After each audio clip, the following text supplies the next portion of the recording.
Bar and bat mitzvah photography and my top 10 tips for all newbie beginning photographers wanting to break into the bar and bat mitzvah industry.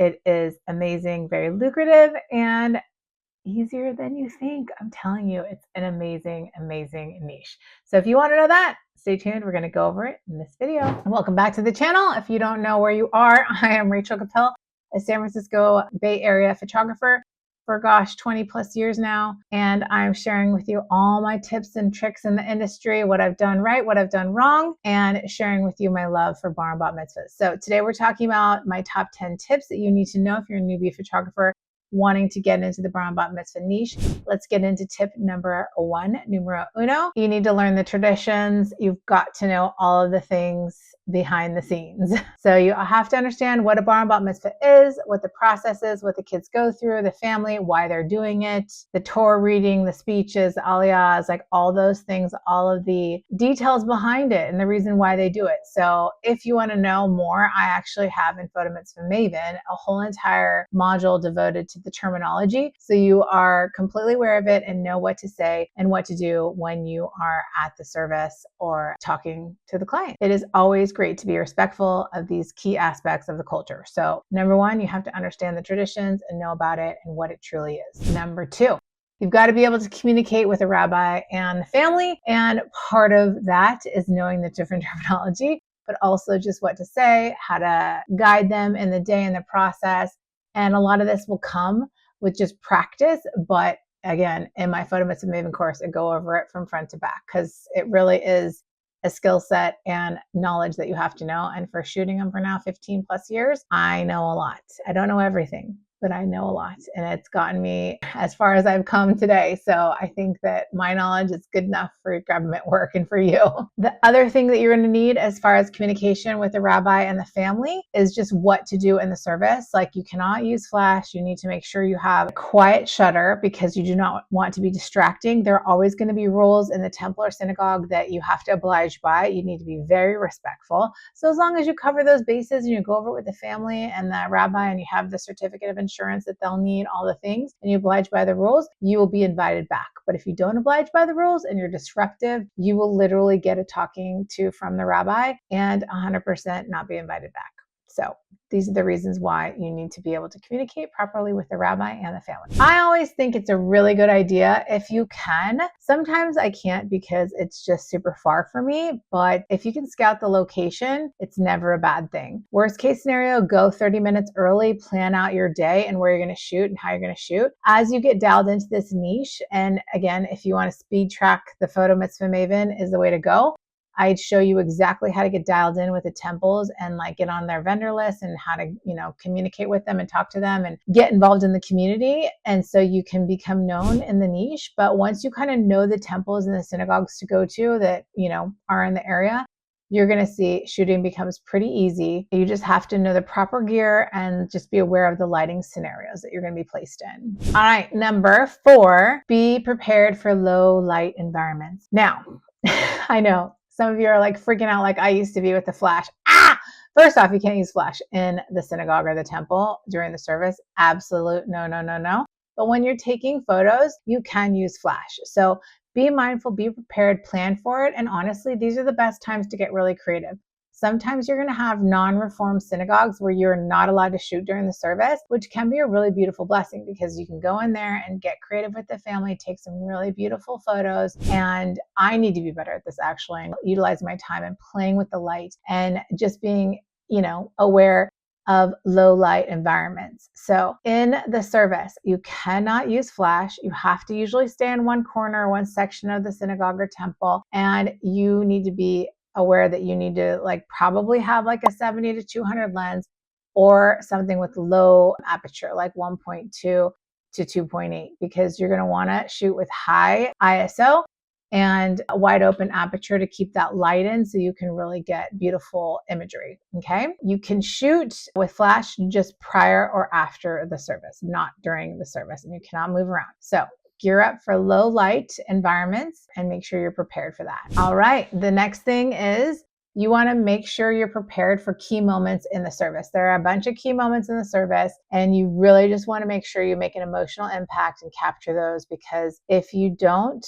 you're going to be falling short. So I love when the kiddo finally becomes a bar bat mitzvah and they read their portion and they do it and they kill it, and everyone is just like, yay. Like, you can't clap usually in the temple, so you kind of do one of these things. Every temple is different, so they don't want it to be distracting or hooting and hollering and stuff like that, because it's just a place of prayer and sanctuary. So you need to be respectful. But there are key moments throughout the entire service that you want to be prepared for. And definitely, again, all this is in my Photo Mitzvah Maven course. If you want to know more, it's a fast track to success to 6 figures with bar and bat mitzvahs. But just a couple of them are when they become bar and bat mitzvah. I love the parent blessing. I love the priestly blessings. I love handing down the generations to generations of the Torah. I love that. A lot of that's very special for family, especially if they have great grandparents still around and they've witnessed and survived amazingly and experienced awful things. So it's really wonderful to be able to have that beautiful representation of the Torah that has been there with them day one, and they're passing it down generation to generation to the younger generation to show that always throughout the whole nightmare or blessing of life, because there's going to be both, you will have the Torah to protect you and guide you. That is it. Make sure to get those key moments. I think this is a big one, and you can have some fun with it too, is master taking those family portraits. You can really have some fun with these, and just know family portraits are a beautiful thing for them. A lot of clients will use them for their holiday cards. So just make sure you get it right, know the location where you want to go, know the lighting scenario, know the lenses you want to use, just make it happen. Keep it fun, light, and moving, because you got a timeline to hit and you can't take forever with the family portraits. All right, number 7 is you want to get ready for the party and make sure that you have all the lenses, all the things done, and just be ready to party. There's so many awesome moments that can happen at the party. And some of them are entry, hora, dancing, Israeli dancing, key moments of mom and dad having fun, dancing with grandma who's 90 years old. There's just so many things you can capture. It's so fun. And then the kids playing on the dance floor, the DJs, all the things. It's such a celebration and it's so fun. So just get ready. Make sure you have a fast shutter speed. Make sure you have your lights, your artificial lights. It's going to get dark in there. Your off-camera flash, have it all synced up and ready, because you're going to need it. I actually really love using my 24-70, but you can even go 16-35 wide angle. Like, you can get into whatever you want to get into, but it's good to have the 24-70. It's just a versatile, great events lens. So I definitely would have that one in your back pocket. Focus on all the details, because so many things go on in planning the special day and the party. You want to capture it all, and you also want to get those shots for the vendors. Okay. And again, we go over all this in Photo Mitzvah Maven, what you need to do, how you need to do it, so you can literally guarantee referrals from the client, from their friends, from their community, from the other vendors.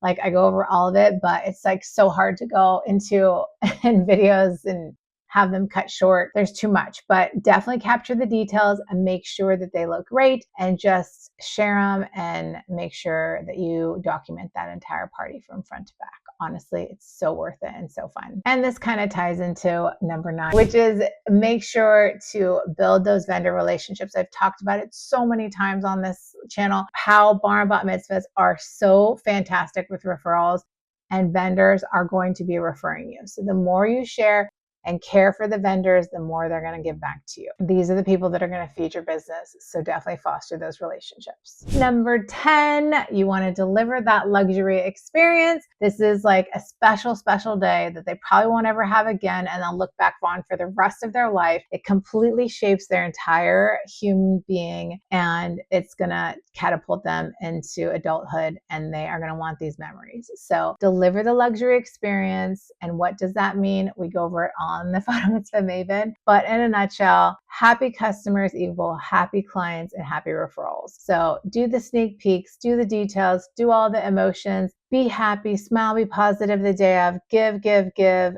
over deliver, and serve That is all what luxury means. You are the expert. You are the person to go to. You are the guide that will guide them throughout the whole day if they've never done this. And they will have an amazing experience. And it's all going to be because of you and you documenting it for them and treating them with class, dignity, and grace and compassion, because some people get stressed, i.e. the kiddo, and just be mindful of all that. That is what luxury is. That is what an experience is. Be communicative, be helpful, be kind, be caring, all those things. And you will have lifelong clients that will refer you forever and be literally evangelical about it when talking about you to their friends and family. That is the power of referrals. And that is luxury experience. It is like the Chanel brand versus the Target or Walmart brand.